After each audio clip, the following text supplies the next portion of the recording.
Place maintenant à l'invité d'au cœur de l'info week-end. Zoom ce soir sur la guerre au Proche-Orient. Cette semaine, Israël a lancé une vaste opération militaire en Cisjordanie occupée, qualifiée d'antiterroriste. Elle a ciblé entre autres Jénine, Tulkarem et leur camp de réfugiés.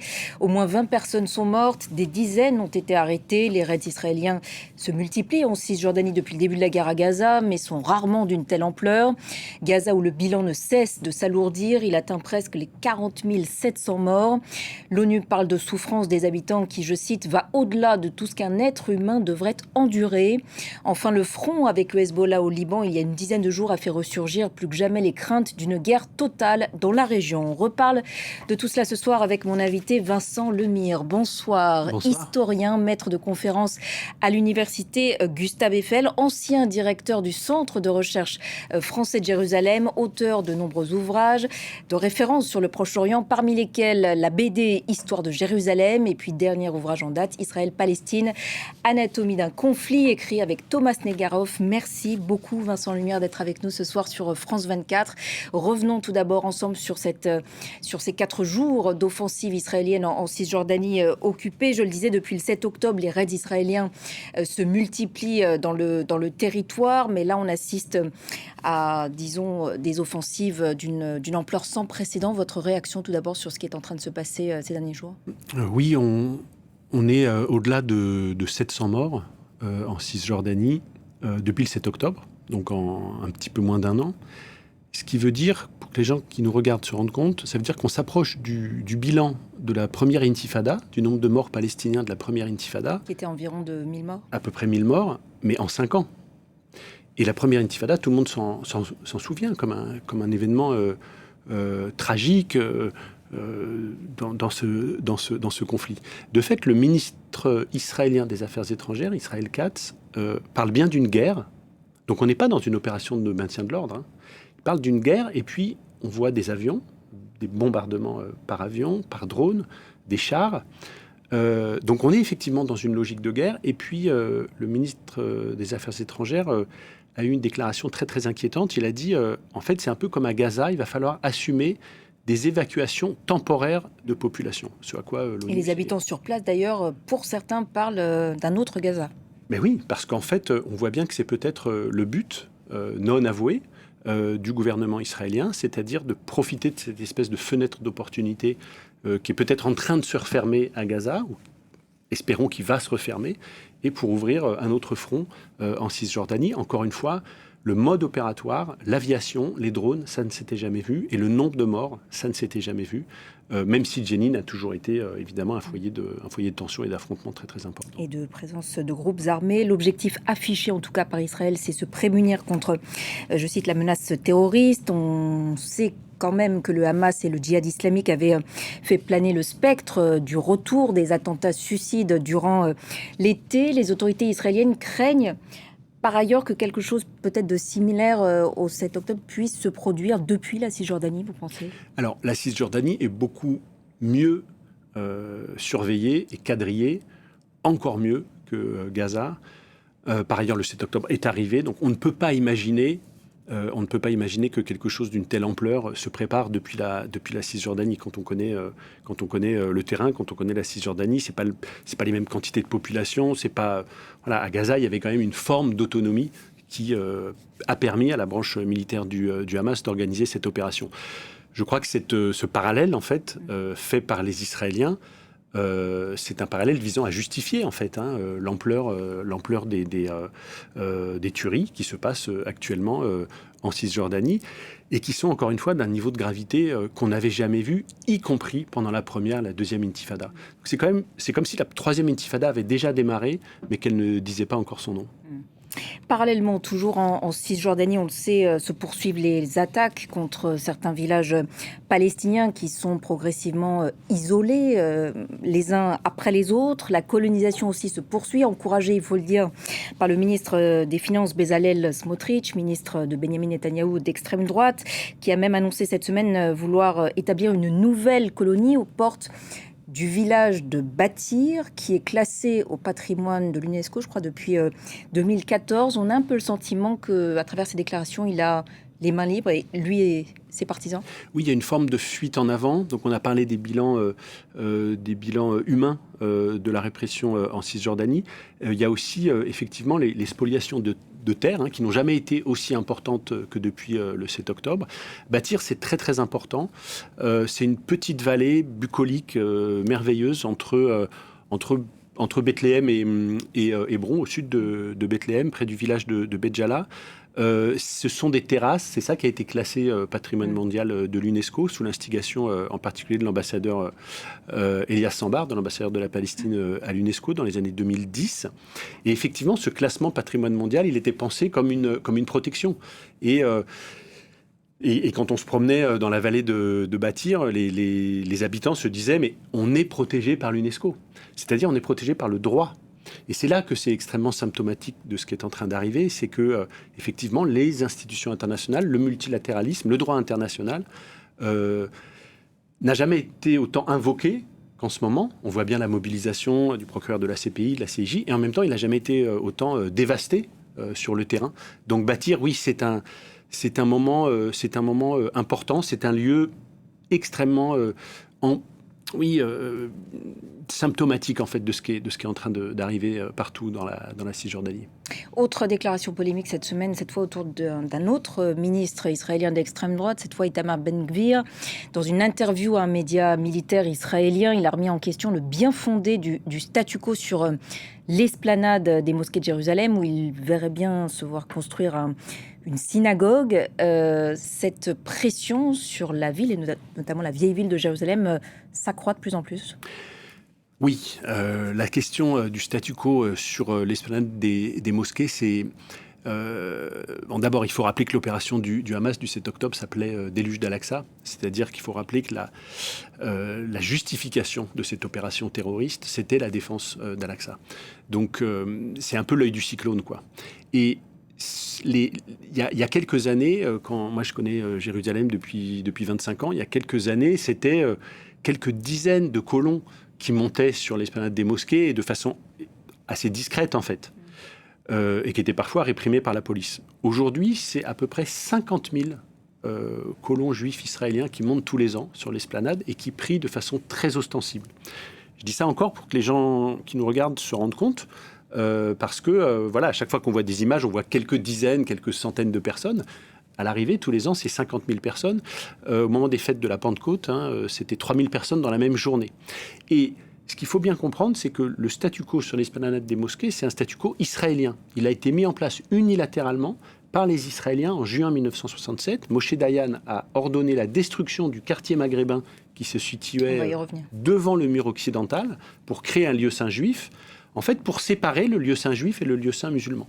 Donc, ce que fait Ben-Gvir, ministre de la Sécurité nationale, c'est qu'il bafoue un statu quo mis en place par les Israéliens eux-mêmes. C'est là aussi qu'on voit qu'il y a un tournant dans ce qui se passe aujourd'hui. Et au sujet justement de ce statu quo à Jérusalem, on va revoir à présent une planche de votre bande dessinée best-seller et Histoire de Jérusalem, une planche qui, voilà donc, alors ça c'est la couverture du livre Au pied du mur, vie et mort du quartier maghrébin de Jérusalem, qui, voilà, destruction du quartier maghrébin. Oui, qui est consacré spécifiquement à cette histoire-là. Consacré, voilà. Et donc il y a une planche consacrée aussi à cette histoire-là, voilà, au sein de Histoire de Jérusalem, votre BD best-seller.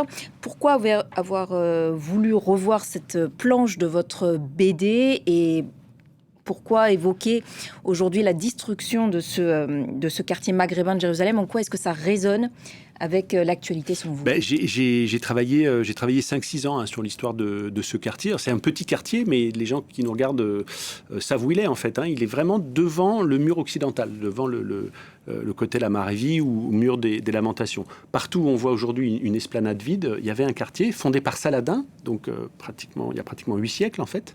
Et il était destiné en fait à l'accueil des pèlerins originaires du Maghreb. Et il a été détruit en une nuit, dans la nuit du 10 au 11 juin 1967. Et là, on voit d'ailleurs des images d'archives issues de votre livre, de ce fameux quartier. Juste devant le mur. Et dans la nuit du 10 au 11 juin, il a été détruit. Et il a été détruit précisément pour créer un lieu saint juif, pour que les fidèles juifs ne montent pas sur l'esplanade des mosquées, ne déclenchent pas une guerre de religion comme on est en train d'y assister. Donc voilà, c'est vrai que c'est tout à fait symptomatique de ce qui est en train d'arriver aujourd'hui dans la vieille ville, où on voit des colons israéliens qui s'attaquent non plus seulement aux musulmans d'ailleurs, mais à certaines communautés chrétiennes également. Avec donc l'objectif de grignoter certains autres quartiers. Alors oui, on a en ce moment par exemple une menace très explicite contre le quartier arménien de Jérusalem. Le patriarcat arménien de Jérusalem, il a été fondé au 7e siècle. C'est donc vraiment une souveraineté très très ancienne. Et aujourd'hui, il y a une menace immobilière, enfin plus qu'une menace en fait, sur 25% de ce quartier. Encore une fois, donc quand c'est on un parle parking, le jardin des voilà, vaches. c'est à la fois un parking et puis quelques bâtiments de logement. Encore une fois, quand ça on aussi, parle c'est extrait de votre Oui, ça c'est dans la bande dessinée. C'est en fait au tout début du 19e siècle. C'est Chateaubriand en fait qui constate que le patriarcat arménien c'est un patrimoine extrêmement riche, extrêmement luxueux, etc. Donc quand on parle de grignotage, on est peut-être en dessous de la réalité. 25% du quartier qui serait pris d'un coup par un projet immobilier israélien, c'est un peu plus qu'un grignotage. On a l'impression effectivement que depuis le 7 octobre, on est dans une forme de fuite en avant, à la fois à Gaza, évidemment, à la fois en Cisjordanie, mais aussi à Jérusalem-Est, et y compris dans la vieille ville de Jérusalem, qui est quand même le bijou, le joyau de cette ville sainte. Quelle réaction à attendre s'il y a une effective remise en cause de ce statu quo qui est pourtant garanti depuis l'époque, notamment par la Jordanie? Écoutez, les ministres, on va dire, raisonnables, rationnels dans le gouvernement israélien, y compris des ministres de droite, disent que la prochaine guerre régionale ou interrégionale se déclenchera à cet endroit-là. Il faut rappeler que la deuxième intifada a été déclenchée par une visite d'un certain Ariel Sharon sur l'esplanade des mosquées en septembre 2000. Encore une fois, l'opération du Hamas s'appelle Déluge d'Al-Aqsa. Donc c'est ici que tout commence et que peut-être tout finira. Il faut tout faire pour arrêter le ministre Ben Gvir. Pour l'instant, Netanyahou ne veut pas le faire parce qu'il a besoin des quelques députés de Ben Gvir pour maintenir sa majorité. Pendant ce temps, la guerre à Gaza, elle se poursuit inlassablement. Je le disais, près de 40 700 morts. L'ONU parle d'une souffrance pour les habitants qui est au-delà de ce qu'un être humain devrait endurer. Les chiffres sont vertigineux. Ça perd un peu de son sens. C'est en tout cas sans comparaison possible avec ce qui s'est passé. En fait, plus les chiffres sont importants, plus ils nous anesthésient d'une certaine manière. C'est ça qui se passe. Donc on est obligé, et ça c'est peut-être le rôle de l'historien, de les recaler dans l'histoire. On l'a dit tout à l'heure, la première intifada, les gens s'en souviennent, c'est 1000 morts en 5 ans. La deuxième intifada, c'est 3000 morts en 5 ans aussi, 2000-2005. Là, on est à 40 000 morts, sans doute beaucoup plus. Quand on parle de 40 000 morts, ça veut dire 40 000 cadavres localisés et identifiés. Il faut y ajouter tous les morts qui sont sous les décombres, et puis il faut y ajouter les malades qui ne sont pas soignés, les femmes qui meurent en couche, qui ne sont pas morts directement des bombardements, mais voilà, les famines, les épidémies. On a vu des images tout à l'heure des campagnes de vaccination pour la polio. Donc il y aura des morts de la polio, il y a des morts d'autres de la tuberculose, on l'a vu. Donc on est dans des niveaux de létalité, de mortalité absolument jamais vus dans l'histoire du conflit israélo-palestinien. Même la guerre de 1948-1949, je me frottais les yeux, c'est 5000 morts palestiniens. Vous vous rendez compte? Et sur toute la Palestine. Là, sur Gaza seulement, c'est-à-dire un tiers de la population palestinienne, on en est à 40 000, 50 000, peut-être sans doute. À l'horizon, ce sera 100 000 morts une fois qu'on aura pu tout compter. Et la communauté internationale impuissante? La communauté internationale, la diplomatie est impuissante, alors que les États-Unis fournissent les armes et que l'Europe est le premier partenaire commercial. Donc il y aurait des leviers. Ceux qui agissent aujourd'hui... Alors c'est quoi les leviers? Parce que Joseph Borrell, cette semaine, a proposé des sanctions, notamment contre certains ministres israéliens. Les leviers aujourd'hui, c'est le droit, c'est le juridique. Et on voit bien que les seuls qui se mobilisent vraiment efficacement et qui font bouger un petit peu les lignes, c'est la Cour pénale internationale de justice, qui juge des individus, et le tribunal, la Cour internationale de justice, qui juge des États. Ça fait bouger, ça fait réagir, ça mobilise. Ça peut freiner éventuellement également le gouvernement israélien. En tout cas, c'est l'horizon. Et j'allais dire, c'est l'horizon aussi à moyen long terme. C'est-à-dire que pour briser un cycle de vengeance, Seul un juge peut le faire, seul un jury peut le faire, seul le droit peut arrêter un cycle de vengeance, que ce soit entre deux individus en Europe, après un meurtre, ou que ce soit entre deux populations, comme dans le cas israélo-palestinien. Quel changement attendre du côté des États-Unis en cas de victoire de Donald Trump ? Alors, c'était peut-être d'ailleurs un des buts de la frappe de l'assassinat ciblé d'Ismaël Haniyeh déclenché par Netanyahou en Iran. C'était peut-être de déclencher un conflit régional d'ampleur dans lequel, évidemment, la candidate démocrate Kamala Harris aurait été extrêmement gênée, parce que Joe Biden, son président, elle est toujours vice-présidente, aurait bien été obligé de soutenir militairement Israël. Et donc, ça aurait pu peut-être favoriser la candidature de Trump. Il est évident que Netanyahou mise à fond Donald Trump, de même que Poutine d'ailleurs, c'est-à-dire la fin du droit international, le règne de la force. C'est ça qu'il faudrait attendre. Si Donald Trump est élu, c'est définitivement le règne de la force. On peut espérer, on doit espérer, tous les démocrates en tout cas doivent espérer la victoire de Kamala Harris, parce que elle remettra au centre du jeu le droit international, la justice. Donc, pas un processus de paix. On ne peut pas parler de processus de paix aujourd'hui, mais peut-être un processus d'apaisement. C'est la seule chose qu'on puisse espérer. En janvier 2023, vous disiez, Vincent Lemire, ne plus croire à la solution à deux États. Quelle issue alors ? Alors, de fait, aujourd'hui, de la mer Méditerranée à la rivière Jourdain, c'est-à-dire dans cet espace israélo-palestinien, il y a un seul État, de facto. Un État, c'est une armée, une frontière, une monnaie. L'armée, la frontière et la monnaie sont israéliennes. Voilà. Donc il y a un État binational de facto. Ceci étant, sur cet espace-là, il y a 7 millions de Juifs israéliens et 7 millions de Palestiniens qui vivent à Gaza, qui vivent en Cisjordanie ou qui vivent en Israël. Ces 7 millions de Palestiniens ont besoin d'un État, parce qu'un État, ça protège, ça représente et ça contrôle aussi sa population. Et les Palestiniens ont besoin de ces trois choses-là, et les Israéliens aussi d'ailleurs. Donc, la seule option possible, puisque deux États territorialement séparés ne sont plus possibles du fait de la colonisation, c'est qu'il y ait deux États qui se partagent ce même territoire. Il y a des projets, en Israël et en Palestine d'ailleurs qui évoquent cet horizon-là, mais ce n'est pas du tout l'horizon pour demain ni pour après-demain. C'est un horizon à long terme. Pour l'instant, il faut un processus d'apaisement, donc un processus juridique, pour que les armes se taisent, pour que la nourriture rentre, pour que les vaccins rentrent, pour que la colonisation soit freinée en Cisjordanie, pour que ensuite, dans un autre contexte politique, avec un autre gouvernement israélien que celui-là, on puisse envisager une solution à deux États, mais dans un territoire qui sera forcément partagé, que ce soit à grande échelle ou que ce soit à Jérusalem d'ailleurs. On n'entend pas beaucoup depuis des mois l'autorité palestinienne. Mahmoud Abbas, on le sait, est largement discrédité. Quel interlocuteur côté palestinien pour l'après-guerre ?